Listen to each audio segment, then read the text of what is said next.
Yo guys, I'm Niek from the Produce School and welcome back to a brand new video. This is the third episode of our Future Bass Start to Finish series. We have received very great responses on the previous episodes and we are very happy and thankful for that.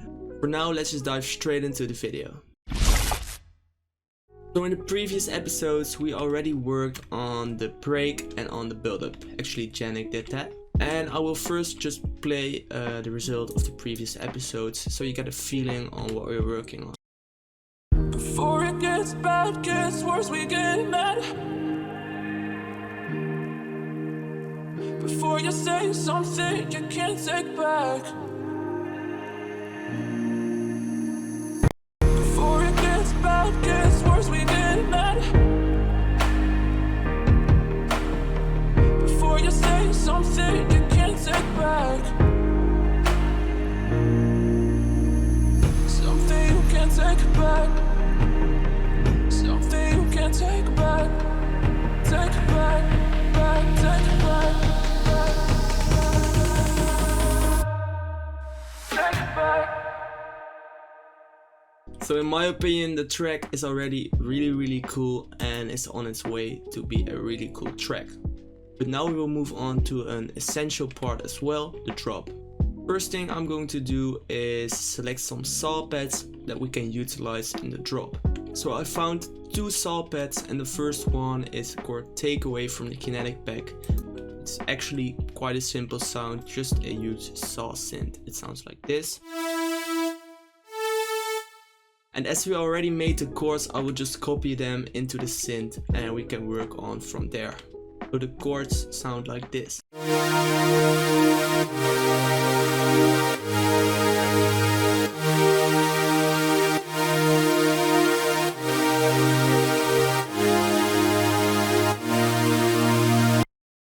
Very euphoric chords and I really like them. The second synth I will be utilizing is called Someone. It's basically inspired by Linko. Maybe you know him, he's quite a sick future bass producer and this is what it sounds like. But we're going to set the trigger mode to envelope and set the rate to 1/4 so we have some more control on the sound. When I copy the chords into this synth it sounds like this. We will put it down 1 octave and now we will start creating a rhythm. So this rhythm is very simple, but it almost always works to give some movement to your chord. Together they now sound like this.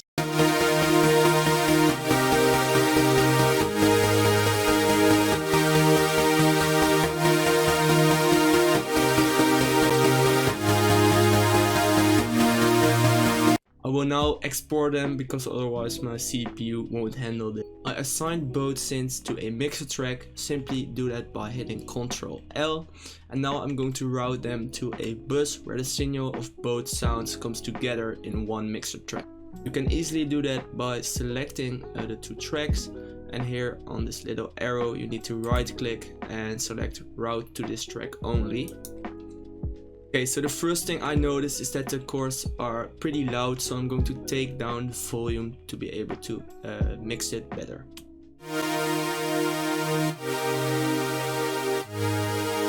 Somewhere around -6 dB would be good for this. Let's start with some EQing on the sound. A low cut so it won't interfere with your bass. Maybe we can boost some of the trebles and the highs. Let's see how that sounds.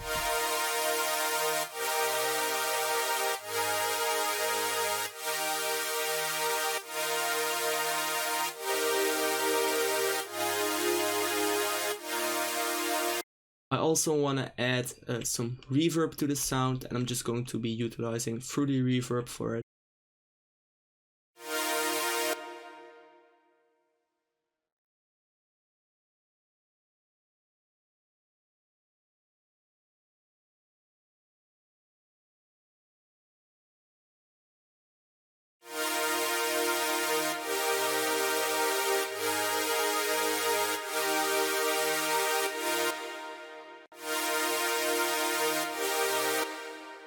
I will also make the sound stereo by utilizing this Fruity Stereo Enhancer, which is super easy to use. You can do stereo separation and you can also do a phase offset. and we're going to do both. We're going to do stereo separation by just simply dragging this button to the left, to the plus side, and the phase offset can also easily be done when we just put this to the right a little bit or to the left. That's your own choice. So now it sounds like this.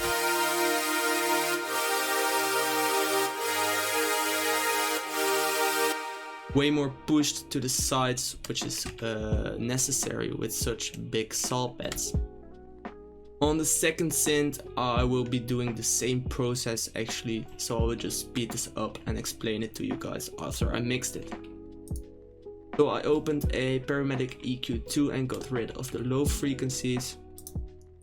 I added an OTT to make it a little bit more crispy, and the reverb is exactly the same reverb. Together the synths now sound like this.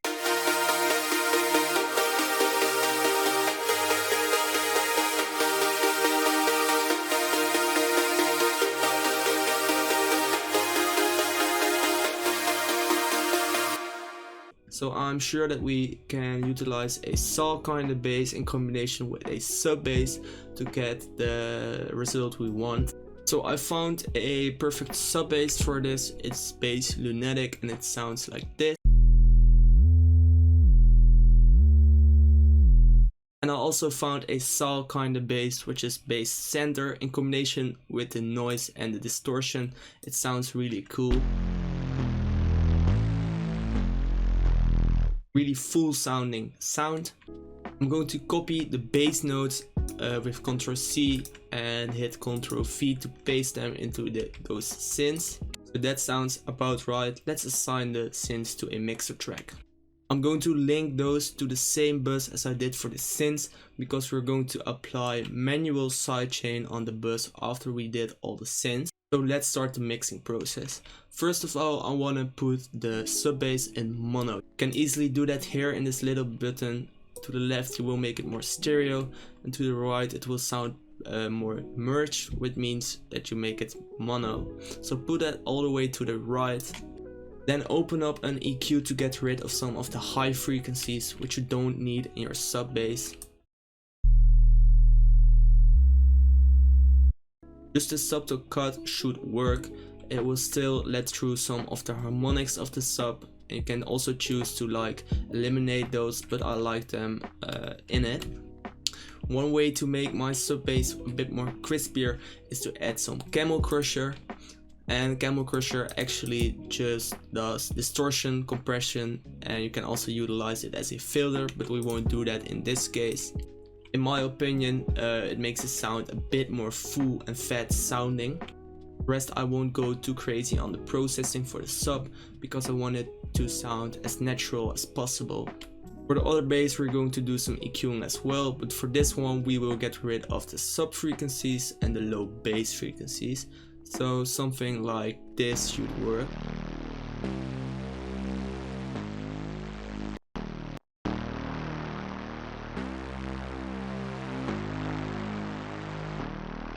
I will add some Camel Crusher to receive the gain that we lost with the EQ.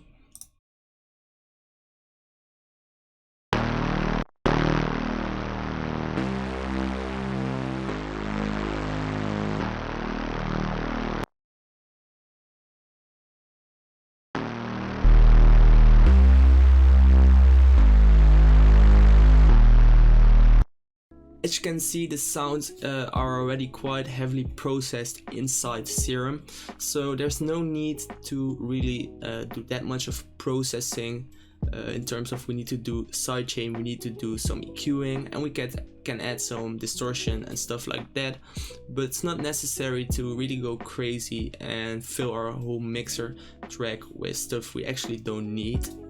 Let's put the bass beneath the chorus and hear what it sounds like.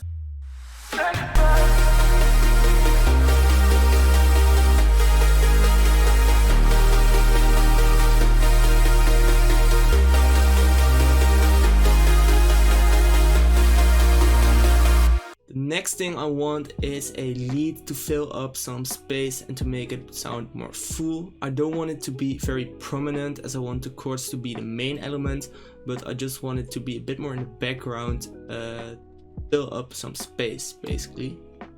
I will be utilizing this distorted lead. In the previous Future Bass tutorial I used this as well, but now it won't function as prominent as in the previous video. Let's start creating a melody on top of the bass. The melody should just be super simple and it should follow the chords. Now I'm going to make the notes a bit longer so you get the glidey effect. Make sure you put on the legato mode inside Serum.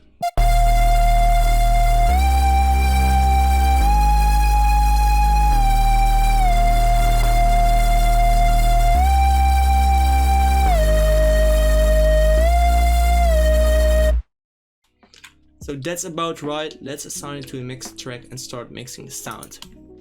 We will also link this one to the bus. First of all, to get a better understanding of what the sound has to sound like, I will put a reverb on it, just the same reverb as we did on the chords.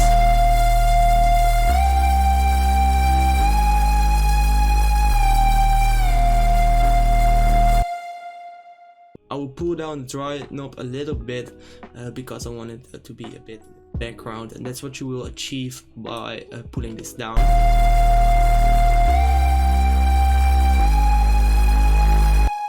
There are some pretty harsh frequencies in the sound and we can easily fix that with an EQ.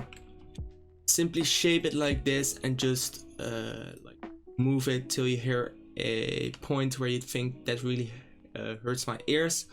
And then you need to do a cut.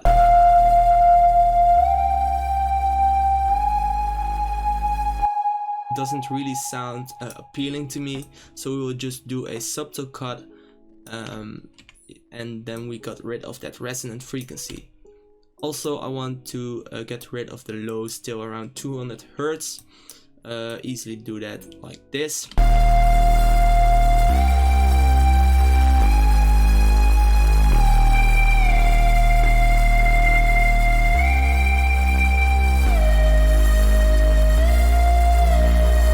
Together with all the elements, it now sounds like this.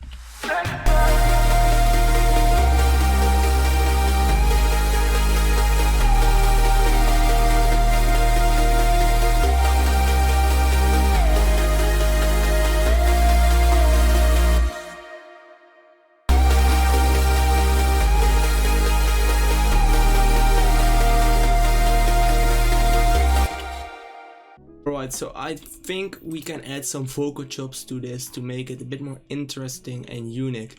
As we already have a vocal in the break, it will be easy to select a sample to make vocal chops. I'm just going to use old school, the Fruity Slicer, which still is a really handy plugin when making vocal chops. That sounds pretty good. Let's make a melody with it. There's really not a real theory behind this. I'm just like trying out different notes and just trying till I hear something that sounds good. But as we already have a cool vocal sample, I believe it's pretty easy to create something nice on top of this bass. In the control panel over here, you can select note find pitch, and then you can pitch every note manually so you can achieve the sound you want. Because now it's in key, but if you want to play a different melody with the same vocal slices, this part comes in very handy.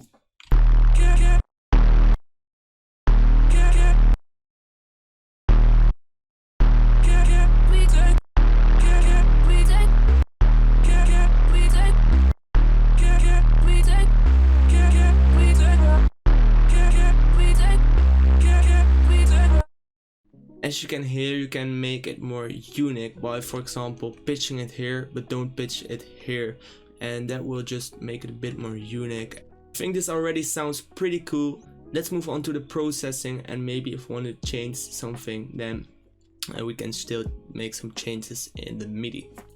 So first of all, I want to go with a kind of distorted sound, and I'm going to use Decapitator for it.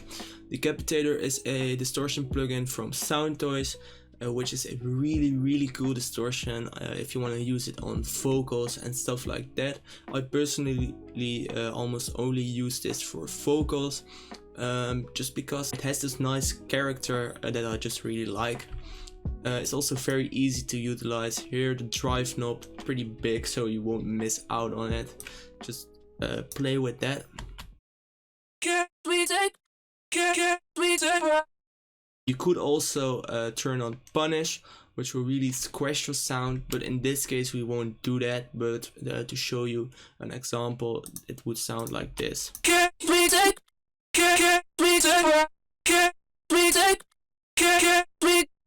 The Decapitator also has this built-in like equalizer, and you can do a high cut to get rid of the harshness a little bit.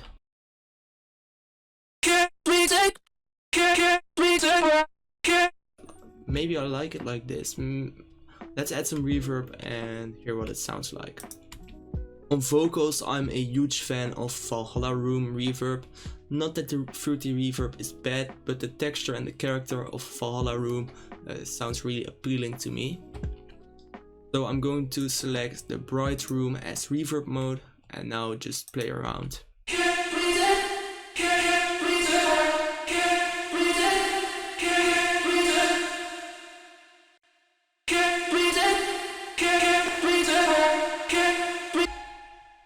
So for the vocal chop, I also want to do some EQing.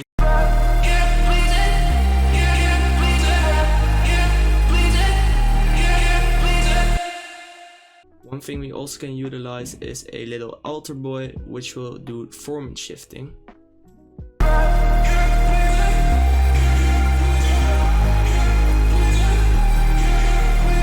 In my opinion, it sounds really cool. Okay, so somehow the recording stopped from this point, even though I just kept on working on the project file. I will now just briefly go through what I did, so you can still get an explanation on what I was trying to explain to you guys live. Alright, so first of all, I had the kick placed, which I already showed you guys. And then I made a volume automation of the bus where every like element in the drop is linked to. And then I just shaped it like this, which gives the effect like this. Wait.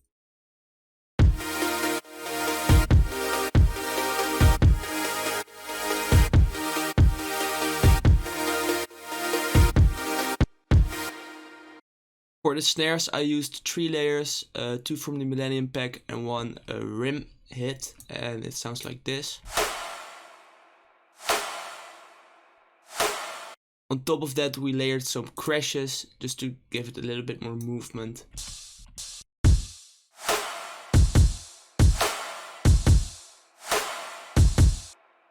And a down filler.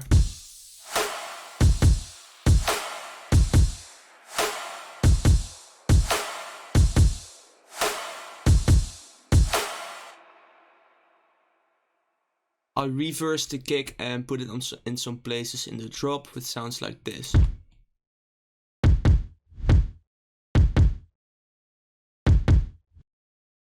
Together with a drum fill.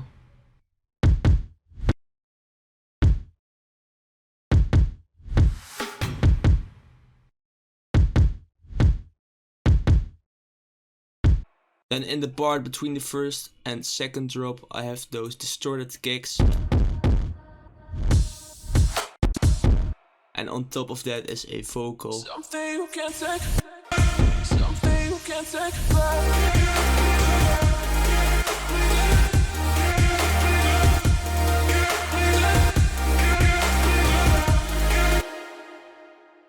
And basically in the second part of the drop I only added a drum loop.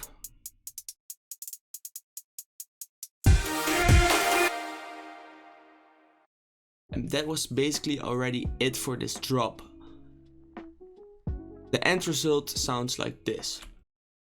Before it gets bad, gets worse, we get mad. Before you say something you can't take back. Before it gets bad, gets worse, we get mad. Before you say something you can't take back. Something you can't take back. Something you can't take back. Take back, back, take back.